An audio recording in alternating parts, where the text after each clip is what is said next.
baiknya untuk membuka pola sejenak, berdoa dan berdoa.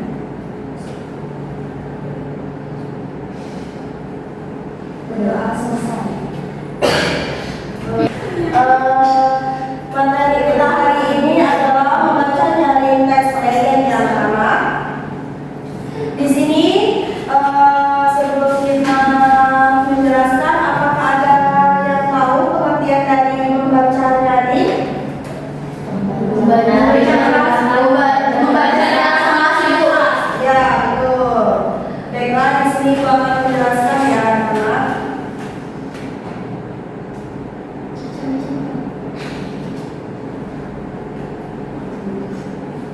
Nah, pengertian membaca nyaring ini, membaca nyaring adalah kegiatan membaca sebuah teks dengan suara yang jelas sehingga dapat didengar oleh orang lain. Saat membaca nyaring ini, pembaca tidak hanya membaca kata-kata saja, tetapi juga harus memperhatikan cara pengucapan, intonasi, dan ekspresi. Nah, selanjutnya lagi, ada pun juga tujuan membaca nyaring. Nah, tujuan membaca nyaring ini yang pertama itu melatih pelafalan, ya anak-anak. Ya, Bu. Oke. Pelafalan adalah cara mengucapkan kata dengan benar. Yang kedua itu meningkatkan kepercayaan diri, membaca di depan orang lain, membantu kita menjadi lebih berani berbicara dan tampil di depan umum. Yang ketiga itu membantu memahami isi teks. Saat membaca dengan suara keras, kita akan lebih mudah memahami isi bacaan tersebut karena kita mendengarkan sekaligus membaca teks tersebut. Yang keempat, melatih intonasi dan ekspresi. Intonasi dan ekspresi ini membantu membuat bacaan terdengar lebih hidup, lebih menarik dan untuk didengarkan. Baiklah, selanjutnya lagi hal-hal yang harus diperhatikan seperti lafal. Ada yang tahu lafal? Tidak, Bu. Ucapan dulu. Oke. Ya, mengucapkan seperti kata yang harus dibaca. Ya, mengucapkan seperti kata yang harus dibaca dengan jelas dan benar. Contohnya itu seperti kata pendidikan. Nah, itu dibaca dengan jelas, tidak terburu-buru ya, anak-anak. Baiklah, selanjutnya intonasi. Intonasi adalah naik turunnya nada saat membaca. Kalimat tanya itu nada naik, anak-anak. Yang kedua, kalimat berita nada datar. Selanjutnya lagi volume suara. Suara harus cukup keras agar semuanya pendengar dapat mendengar dengan jelas, tetapi tidak perlu berteriak ya. Tempo.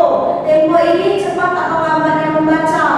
Kadang jangan terlalu cepat agar pendengar itu mudah memahami isi teks tersebut. Ekspresi. Ekspresi ini seperti mimik muka wajah kita, seperti cerita sedih, itu berekspresi muka kita tuh sedih. Cerita gembira itu ekspresinya ceria ya kan? Nah, selanjutnya lagi adalah langkah membaca nyaring yang benar. Nah, membaca teks lebih dahulu. Nah, sebelum tampil, bacalah teks dalam hati agar memahami isi bacaan tersebut. Memahami isi bacaan, jika memahami isi teks, kita akan lebih mudah memahami intonasi dan ekspresi muka kita. Menandai tanda baca. Tanda baca ini membantu menentukan jeda dan intonasi saat membaca. Contohnya, titik itu berhenti, koma itu jeda sebentar, tanda tanya itu nada naik. Nah, yang selanjutnya melatih pengucapan. Latihan membantu membaca menjadi lebih lancar dan percaya diri. Membaca dengan percaya diri saat tampil itu kita harus mengusahakan terlebih terlihat tegak, melihat pendengar dan membaca dengan suara yang jelas. Oke. Selanjutnya ada yang tahu contoh teks pendek apa? Kalimat pendek ya, Bu? Ya. Contohnya Adi pergi ke sekolah. Oke, baiklah. Adi pergi ke sekolah. Yaitu juga kalimat berita yang dibacakan oleh Fitria tadi.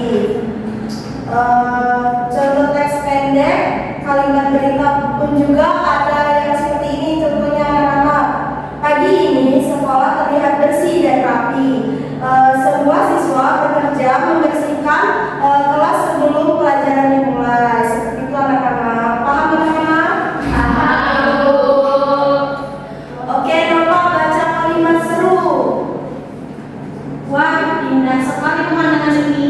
Nah, seperti Nova tadi ya, kita tuh harus berbicara dengan bersemangat ya. Wah, indah sekali pemandangan ini, gitu ya anak-anak. Ya, Ibu. Selanjutnya lagi manfaat membaca nyaring. Yang pertama itu menambah kemampuan berbicara. Ya. Biasanya semakin kita sering membaca nyaring, semakin baik kita tampil ke depan, oke? Melatih keberanian, membaca di depan kelas itu membuat kita lebih percaya diri, lebih berani untuk tampil ke depan. Yang ketiga itu memperbaiki kemampuan membaca. Itu kita menjadi lebih lancar membaca dan lebih memahami isi dari teks tersebut. Yang keempat itu meningkatkan konsentrasi.